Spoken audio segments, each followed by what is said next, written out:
Former US President George Bush and his former counterpart Tony Blair were found guilty of war crimes by the Kuala Lumpur War Crimes Tribunal, which held a 4-day hearing in Malaysia.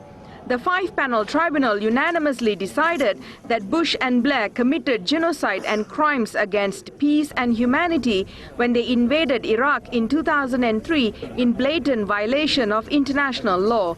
The judges ruled that war against Iraq by both the former heads of states was a flagrant abuse of law and an act of aggression which amounted to a mass murder of the Iraqi people. Bush and Blair are found guilty under the same law that applied to the Nazis after the end of World War II. They are international criminals guilty of Nuremberg crimes against peace, and they should be prosecuted by any state in the world that gets a hold of them. And we will continue our efforts to bring Bush and Blair to justice and put them in jail.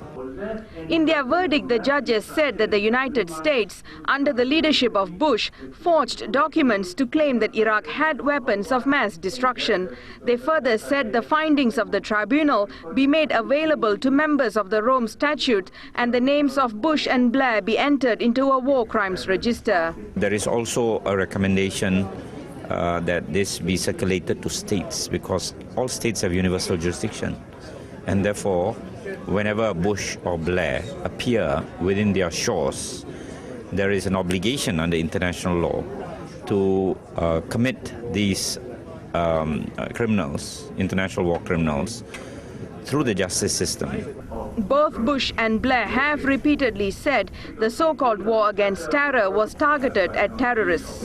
Lawyers and human rights workers who are present here today say that the verdict by the tribunal is a landmark decision, and the Kuala Lumpur War Crimes Tribunal say that they would persuade and lobby with the International Criminal Court to charge former US President George Bush and former British Prime Minister Tony Blair for war crimes charges. Maheshwari Ramakrishnan, Press TV, Kuala Lumpur.